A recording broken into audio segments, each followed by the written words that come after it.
What's up, guys? It's your boy Nashville, the CEO of PWC. And as you can see, things are a little bit different yet again. That's right. We had some scheduling conflicts, but the major players are going to give you the AEW Full Gear 2023 predictions right here and right now. And yes, if you're wondering, I did change my shirt, of course, because we're not doing a show from the Kingdom of Redacted. No. We're back in the United States of America for AEW's Full Gear 2023. And keeping with the color, this is the shirt I had that was closest to the color. I know it's not exactly the color of the pay-per-view, but you're just gonna have to deal with me.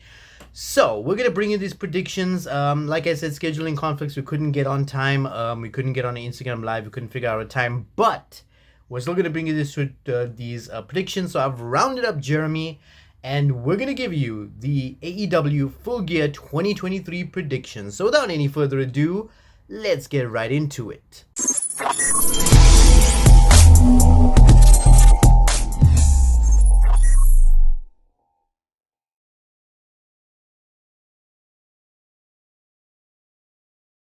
Kicking it right off, 0 Hour is giving us a Ring of Honor Tag Team Championship match. It is Maxwell Jacob Friedman, MJF.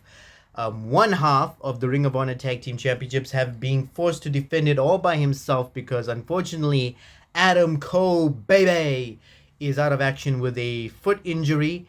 He is being forced to defend it in a well, it was supposed to be a 2-on-1 handicap match, but he might just have a tag team partner for this one. I'm not entirely sure.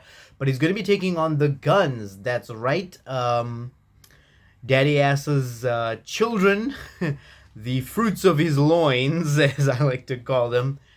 Listen, I think it's time to take the titles off MJF. I mean, it was a good run, but now that Adam Cole's out of action, it doesn't make any sense to keep the titles on MJF.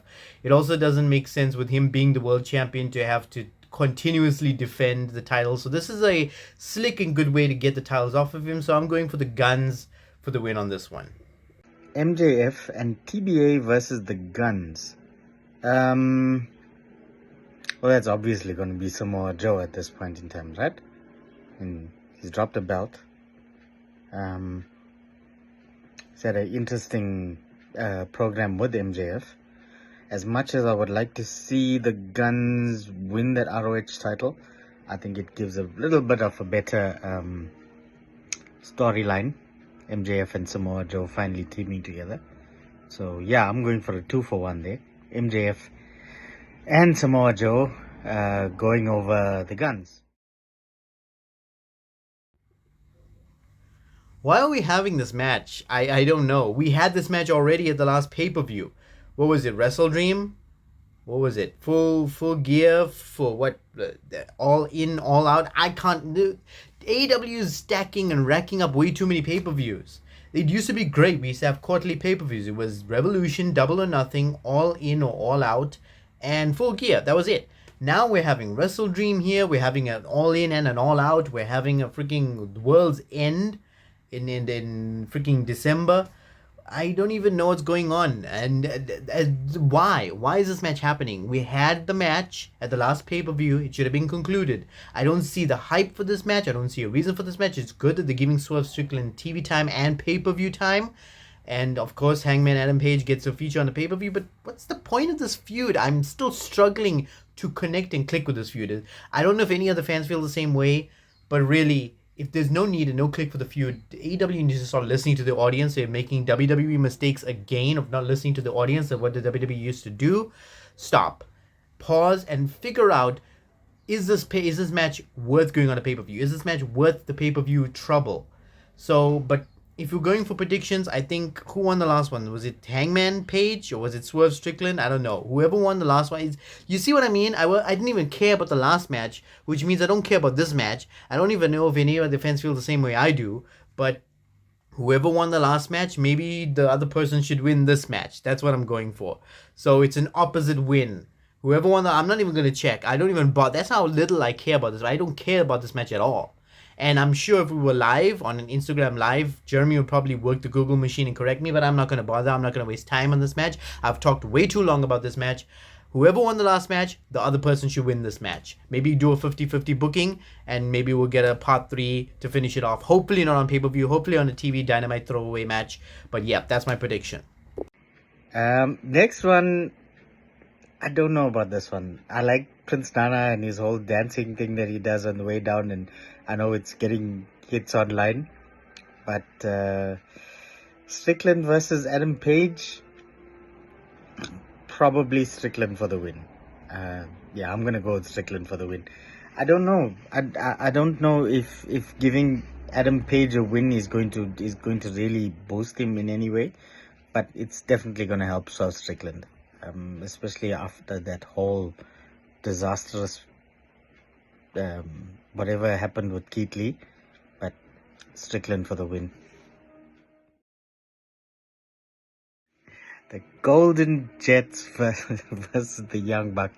This is probably going to be another match that's right up there in terms of just an insane moveset. This match is going to be 0 to 100 really quickly. I don't see much rest holds in there either. All 4 of these guys can go at like a level I don't think any of us are prepared for, actually. This match is going to be 0 to 100. There's no rest holds in this one. All 4 guys, founding members of AEW. This is going to be match of the night part 2. All these guys go. There's no stop. There's no quit. It's going to be insane from the outset to the end. And yeah, Golden Jets for the win. Sorry, Young Bucks, but I'd like for you guys to win, but I would like to see Omega and Jericho go a little bit longer. So the Golden Jets, Kenny Omega and Chris Jericho versus the Young Bucks. And the stipulation going into this is that if the Golden Jets, Chris Jericho and Kenny Omega, can beat the Young Bucks or defeat the Young Bucks, they'll get a future AEW World Tag Team Championship shot. I'm going with Golden Jets on this one, because the other stipulation is that if they don't win, they have to disband. I don't see them disbanding just yet, because remember, they're going to get a shot at the AEW World Tag Team Championships. I want to see that. The fans want to see that. Let's just say, hypothetically, going into a little bit of a storyline here, Chris Jericho and Kenny Omega go on to win the titles, have a great run as champions. That will be great for the company, both full-time guys, wrestling full-time, defending the titles, the championships full-time, and then they break up, and then we can get another Kenny Omega versus Chris Jericho. We've seen that enough already. But maybe a year or 6 months down the line, we may be whetting our appetite for another one. I don't think we want to see one just yet, because if they disband, doesn't that mean there's going to be a match between them? And as great as that would be, I think we've seen enough of that. We need to see Kenny Omega and Chris Jericho as a tag team now, and how they would gel well as tag champs. So I'm going with the Golden Jets for the win on this one, and maybe down the line we see a breakup. So Young Bucks, I think, have had enough on that top perch. I think it's time for the Golden Jets. So I'm going with the Golden Jets, Chris Jericho and Kenny Omega for the win here. This match, a few years ago, could have been in WCW with you can just sub in a few names there, and but Sting, Darby Allin, and Adam Copeland for the win. I don't see that going any other way. Obviously, with Ric Flair there as well, it's going to be loads of shenanigans outside. But yeah, quickly. I would love to see Christian Cage doing something completely despicable during it. Probably to Ric Flair, but I'm going with the three face guys, the 3 good guys to win this one. Obvious. It's going to be Sting, Darby Allin, and Adam Copeland. They're not going to let Adam Copeland, even in a 6-man tag team match, come off on a pay-per-view loss. This is his first pay-per-view match in AEW. They're not going to make him come off with a loss. Even if Darby were to take the pin, I don't think Sting's going to take the pin. Sting is going to be retiring at Revolution, so obviously I don't expect him to be losing that much until his retirement match. I think commonly a lot of their retirement matches, the legend goes out on their back. So yeah, I'm going for Adam Copeland, Sting, and Darby Allin to win. I don't see a need, and I think it's either going to be Nick Wayne or Luchasaurus that takes a bit. Most likely Nick Wayne. They want to protect Luchasaurus, and they're not going to let Christian Cage lose his credibility. So I'm going for a Sting, Darby Allin, and Adam Copeland win on this one. I think this belt needs to move around a little bit more. I know Cargill held on to it for a while, and Statland has been champ now for a while. But I wouldn't mind seeing Julia Hart winning it. I know she's actually come along in leaps and bounds recently. Not taking anything away from Red Velvet or Sky Blue. I think there's a possibility in there for a tag team called Deep Purple or something. But yeah, sorry. But yeah, I would probably want to see Julia Hart win that. Makes the most sense for me for her to have a title right now. So TBS title, AEW TBS Championship, three-way match. I really have nothing much to say about this. I don't see the title going anywhere. Chris Statlander is going to win. Chris Statlander is going to retain the title. There's no credible challenger that's built up right now. If Julia Hart or the other competitor wins, I don't see it. Julia Hart would look good with the title. It would add some gold to the House of Black, but does she really need it? Do they really need it? Not to say that she doesn't deserve it, of course she does, but would it really add value? So I'm going with Chris Statlander to retain the title right here. This one's a little bit tricky because while I don't think Ricky Starks and Big Bull have done much to give some credibility to the tag titles, is it too early for them to drop the titles? That's a question we should be asking ourselves. But then again, Roosh and Drilistico don't have a realistic chance of winning. FTR would be great to have them the tag champs again, but it would get a bit stale. They've already had the tag title so many times. If they put it back on them, I'll be a bit surprised. Maybe going back to the old guard is a good idea. But then again, not really. The only credible people, and this is where it's going to tie in with the TBS Championship, if Julia Hart holds or gets the TBS Championship, then it's more than likely that Malachi Black and Brody King are going to hold or win the AEW Tag Team Championships right here. Then the House of Black would hold more titles. And then I would probably see, is he Buddy Murphy or Buddy Matthews, I think it is, going on to get the International Championship. So now it would seem that the House of Black holds all of the second tier titles, because the TBS title, the tag titles, and then of course now the international title being added to their or the TNT title. I mean, Buddy Matthews could challenge for the TNT title as well. Then I could see it happening. So, bit tricky one, but I'm gonna go for the House of Black for the win. Malachi Black and Brody King are gonna win this one. That's my prediction for this one. As much as I would like to see this probably going over to Malachi Black and Brody King,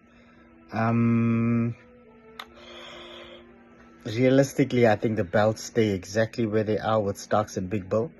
But AEW pulls title changes a lot more than what happens on the other side of the fence. So while I would like to see a change, belts are probably staying exactly where they are. Yeah. Cassidy versus John Moxley. I must admit, I've gone back and forward on this one quite a bit. I would like to see Cassidy retain, but I know there was some weirdness with Mox getting injured and everything else in between, so they're probably going to put the belt back on him. This is probably match of the night contender right here. I know we've knocked Mox a little bit before with the whole bleeding thing, and I think everybody's done it, but the man can go. Same with Orange Cassidy. Probably match of the night right here. I say within the first 2 minutes, Mox is gonna be bleeding. But yeah, the guy works, man. The guy works his ass off. Probably Moxley there for the win. But yeah, this is gonna be a back and forth one. No squash match here. Another head scratcher of why is this match happening? Like, why? Didn't we just have this match at the last pay-per-view or the pay-per-view before? Like I said, again, the AEW is having way too many pay-per-view matches. I can't keep up.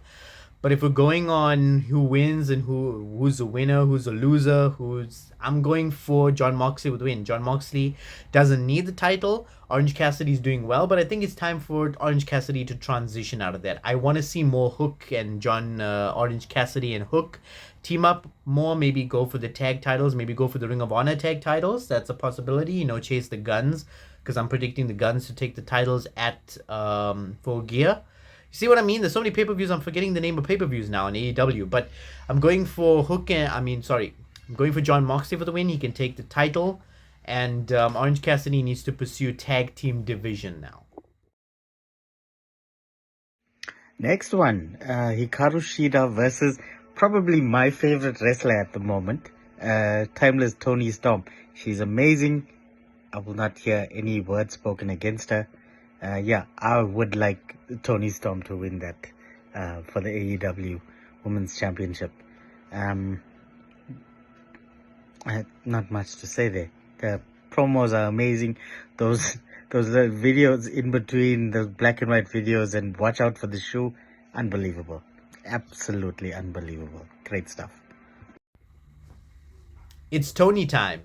Hikaru Shida is a good champion, but I feel like she's a transitional champion. And it's long overdue. Toni Storm needs a title win. She needs it now. So I'm going for Toni Storm with the win on this one. This should be a very good match. I'm looking forward to it. Hikaru Shida is a great performer. So is Toni Storm. And Toni Storm has got a great rejuvenation. Fans are responding positively to Shida as a transitional champion, which is what I think she is. And I think, yes, Toni Storm's going to win on this match. Main event time, and it's obvious. It's a no-brainer. A good storyline, but it's not clicking. Switchblade Jay White is not winning this one. Maxwell Jacob Friedman, MJF, is retaining the title. I don't see him losing the title until at least World's End, which I believe is the next pay-per-view in December, or by latest Revolution, because remember the great bidding war of 2024. I do predict MJF will make the jump to WWE next year. So I'm going for MJF for the win. Switchblade Jay White. This will be a very good match between the two. It was a meh storyline. It was good enough, but I think it's MJF for the win. And moving on to bigger and better things. And MJF will drop the title either by end of this year or early next year in Revolution. Last one. Ours comeback. MJF versus Jay White. Second match of the night. Now, I know it's probably going to be played up a lot that he's wrestling for the second time in the same night. But look, as much as I've watched a lot of wrestling, I think it's like a handful of times where the guy that has stolen the belt has actually kept it after the actual match. So that being said, I don't see Jay White holding on. I'd love to see him as AEW champion. But no, I think MJF still's got gas with that belt, man. He's going all the way for a while. This is probably going to be Roman Reigns level of nobody beating him for that championship. Yeah, I know I do a lot of comparisons to WWE, but unfortunately, we've been watching it for a while, so yeah, MJF for the win. Wouldn't mind Jay White winning though. Those are my picks. Well, there you have it, guys. Those are the major players' thoughts and predictions for AEW All Elite Wrestling Full Gear 2023. Feel free to drop your thoughts and predictions in the comment section below. Until I see you guys on the next video, whatever it may be, all I gotta say is peace and chicken grease.